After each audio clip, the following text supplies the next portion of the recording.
কিশোরগঞ্জের জনতার এমপি, জেলা পরিষদের মাননীয় প্রশাসক, আজকের অনুষ্ঠানের সম্মানিত উদ্বোধক প্রধান অতিথি এবং সাংস্কৃতিক ব্যক্তিত্ব, আমাদের প্রিয় নেতা, আমার রাজনৈতিক অভিভাবক, জননেতা কালেব সাইফুল্লাহ বিবিসিএল ভাই।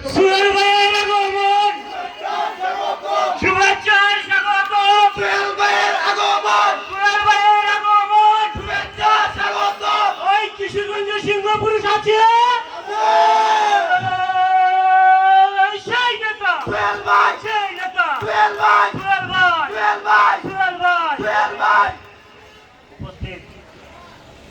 আজকে যারা সাউন্ড সিস্টেম অ্যাসোসিয়েশন নাকি ব্যবসায়ীরা টিটু একতা মালিক তার বাবা, আসলে তার বাবার মধ্য দিয়ে আমরা সেই মাইক বাজাতাম। সেই যে কোনো প্রোগ্রাম হতো, টিটুর বাবা সবসময় আমাদের সেই মাইক দিয়ে সহযোগিতা করত এবং ভালো ব্যবসায়ী ছিল। ওরা যেটা বলছিল যে সাউন্ড ব্যবসায়ীদেরকে অনেক ছোট করে দেখা হয়, এটা দেখার কোনো সুযোগ নাই। মাইকের যে ব্যবসা ওই সময় ওর বাবা যখন করতেন, এই সময়টা অনেক বড় ব্যবসা ছিল। আমি খুব আনন্দিত হয়েছি যে সাউন্ড সিস্টেম যারা চালান তারা যে এত সুন্দর একটা সাংস্কৃতিক সন্ধ্যার আয়োজন করেছেন, আমি তাদেরকে ধন্যবাদ জানাই। পাশাপাশি বলি যে প্রায় সময়ই তোমরা এই অনুষ্ঠানের আয়োজন যদি করো, তাহলে বাংলাদেশের মানুষ এই গ্রামে গঞ্জে যারা থাকেন, তারা যে বাউল গান শুনতে চায়, সংস্কৃতির মধ্য দিয়ে বাঁচতে চায়, সেই চেতনা প্রেরণা তারা বাস্তবায়ন করতে পারে। ঠিক আছে ভাই? আর সাউন্ড সিস্টেমের যারা সমিতি আছে, আমি তো এত সাউন্ড সিস্টেম যে কিশোরগঞ্জে আছে আজকে না দেখে বিশ্বাসই করতে পারতাম না। আমি টিটুরে জিজ্ঞেস করছিলাম যে এগুলি কি আমাদের কিশোরগঞ্জের কিনা, ও বললো এর চেয়ে আরো অনেক বেশি আছে। আমি বললাম তাই নাকি? আমরা আরো এগুলি ধার করতে যাই, ঢাকা থেকে ধার করতে যাই, অন্য জায়গা থেকে। আজকের পর থেকে প্রবচিরেই এই সমস্ত সাউন্ড সিস্টেম দিয়ে আমরা কয়েকটা অনুষ্ঠান করার চেষ্টা করব। ঠিক আছে? তবে যে সমস্ত অনুষ্ঠানটা করি খরচ টরচ যেন কম থাকে, সেই বিষয়টা কি বিবেচনায় রাখেন, তাইলে আপনাদের ব্যবসাটা কিন্তু গরম হবে। মানুষ জানবে যে এরা এই সিস্টেমটা ভালো চালাচ্ছে, তাহলে আমরা ভালো করতে পারবো। আমি আজকে এই বাউল সঙ্গীতে আমার আসলে চলে যাওয়ার কথা। আমি একটা জরুরি কাজে আমাকে বের হতে হয়েছে, আমি চলে যাচ্ছিলাম। ভাবছিলাম আপনাদেরকে দেখে আমি চলে যাব, গানটা আপনারা শুনবেন, কিন্তু এমন এক অবস্থা হয়েছে যে আমাকে কথা বলেই যেতে হবে। আমি সবসময় গান টান এগুলো হইলে, যেগুলো সুস্থ সাংস্কৃতিক চর্চা যেটাকে বলে, সাংস্কৃতিক অনুষ্ঠান যেটা সুস্থ ধারার মধ্যে পরিচালিত হয়, আমি সারা জীবনই সেটার পক্ষে। সারা জীবন চাই সুস্থ সংস্কৃতি বজায় থাকুক। আমরা আউল বাউল গানের মধ্যে সুস্থ সংস্কৃতির মধ্যে বেঁচে থাকতে চাই, নাকি রে ভাই? আমরা সবাই চাই এই বাংলাদেশের 20 কোটি মানুষ ঐক্যবদ্ধভাবে সব কিছুর মধ্য দিয়ে সুন্দর বাংলাদেশ গড়ে তুলতে চাই। তাই আমি মনে করি এই বিন্যাটির মোড়ে আমি যখন যাই, আমার মনে হয় যে আমার ঘরের মাঝখান দিয়ে আমি হেঁটে যাচ্ছি।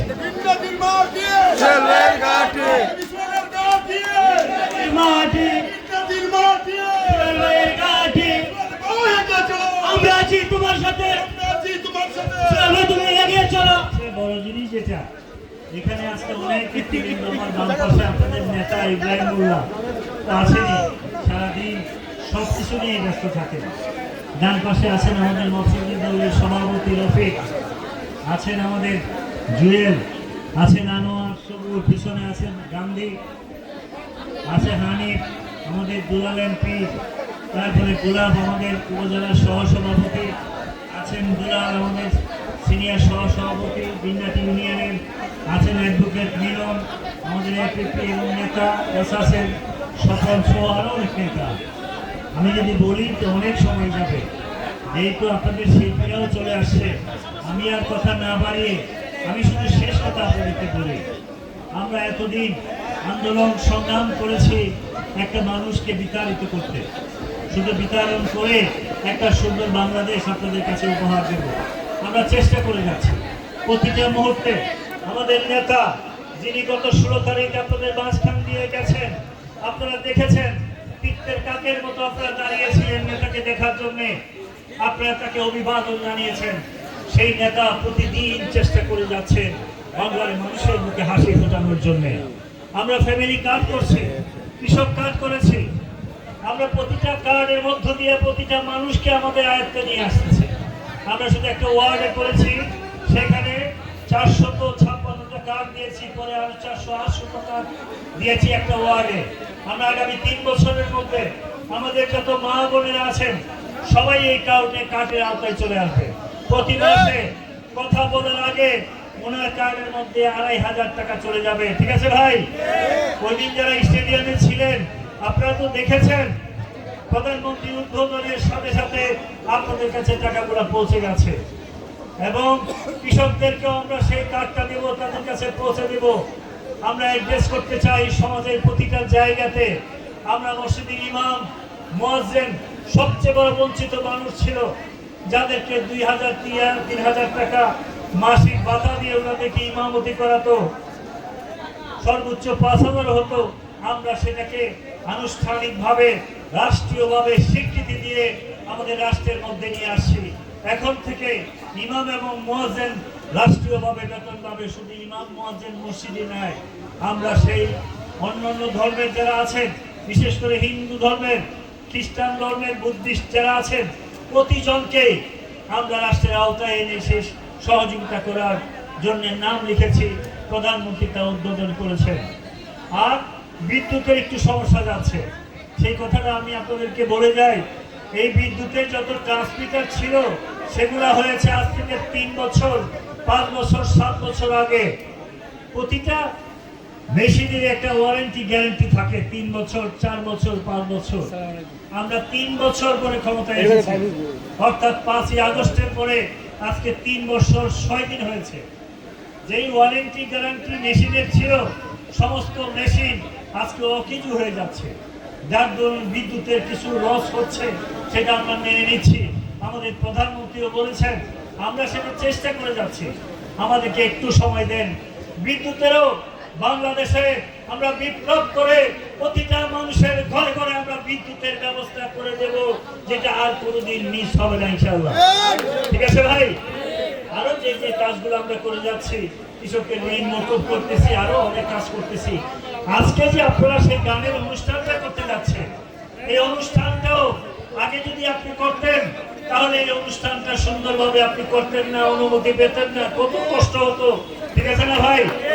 আর আমরা ক্ষমতায় আসার পরে আমরা চাই প্রতিটা মানুষ তার অধিকারের কথা, প্রতিটা মানুষ তার চিন্তা চেতনার কথা আমরা বলতে দেব। উন্মুক্ত ভাবে সবাই যার যার কথা বলে যাবে, যেটা সঠিক সেই কাজটাই মানুষ করবে। তবে সংস্কৃতির নামে কোনো ধরনের বেহায়াপনা, কোনো ধরনের সাংস্কৃতিক উন্মাদনা, যেটাকে কোনো অবস্থাতেই সুস্থ সংস্কৃতি বলে না, আমরা সেটাকে সমর্থন করি না। আমরা চাই বাংলাদেশের সুস্থ সাংস্কৃতিক অবস্থানটা গড়ে উঠুক। বিশেষ করে কিশোরগঞ্জ আমাদের সাংস্কৃতিক রাজধানী ছিল এক সময়। সেখানে চন্দ্রাবতীর বাড়ি, সেখানে মহুয়া মরুয়া গানের আয়োজন হতো, আমরা ছোটবেলায় সেটা দেখতাম। আপনি হাওড় অঞ্চলে ইদানিং সবাই তো যান ঘুরতে, সেখানে নৌকার মাঝি যে গান গায়, সেটাও আমাদের প্রাণের আকুতি থেকে আসে নাকি রে ভাই? আমরা সেই সংস্কৃতির মধ্য দিয়ে বাঁচতে চাই।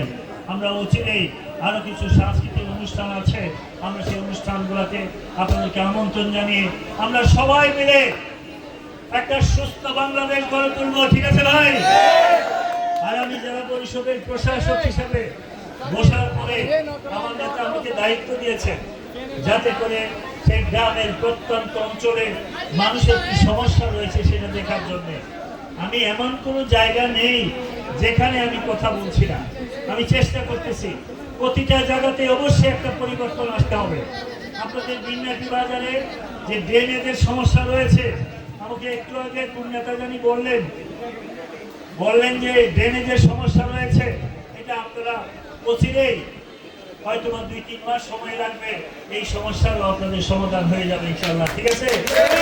আর আপনারা যাত্রী ছাউনির পাশে অনেকদিন যাবত বলেছিলেন যে একটা বাথরুমে করে দেওয়ার জন্য, ইতিমধ্যে টাকা বরাদ্দ হয়েছে।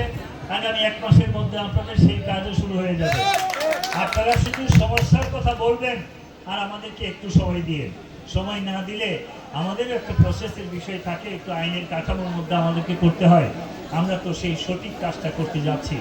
আগে আমাকে অনেকেই বলতো জেলা পরিষদ কি জিনিস কেউ চিনত না। এখন তো জেলা পরিষদ সবাই চিনেন নাকি? এমন কোন লোক নাই সকালে ঢুকলে পরে মানুষ সেখানে যায় না। সেই মসজিদ, মন্দির, মাদ্রাসা, স্কুল, কলেজ, রাস্তাঘাট, গ্রাম, অসহায় নিরীহ কত মানুষ বাড়ি পুড়ে যায়, গাড়ি পুড়ে যায়, বাজার পুড়ে যায়, সমস্ত মানুষ সেখানে হাজির। কৃষক পানিতে পড়ে সেখানে হাজির। এমন কোনো কাজ নাই জেলা পরিষদ সেখানে হাত দেয় না। আমরা শুধু দেখি কোন কাজটা কে করতেছে না, সেই কাজটাই আমি চেষ্টা করি একটা সমাধানে নিয়ে আসতে। আপনি জানেন আমাদের প্রধানমন্ত্রী যাওয়ার পরে আমি যখন সার্কিট হাউসে দাঁড়িয়েছিলাম, উনি আমাকে বলছিলেন একটু রাগান্বিত সুরে। আমি আসলে প্রধানমন্ত্রী কোনো রাগ করবেন এই কাজও করি নাই। উনি আমাকে বলছেন যে আমি রাস্তা দিয়ে আসার পথে দেখলাম কিশোরগঞ্জে গাছ টাছ লাগানো নাই, কিশোরগঞ্জের পরিবেশটাও অত সুন্দর না। আমাকে জিজ্ঞেস করছে আপনি কি করেছেন? আমি বললাম স্যার এটা তো আমার কাজ না, এটা বিভিন্ন সংস্থার কাজ। উনি বললেন না সেটা আমি জানি না, আমি চাই জেলা পরিষদে এই সমস্ত কিছুর সমাধান করে একটা সুন্দর কিশোরগঞ্জ আপনাদের উপহার চাই।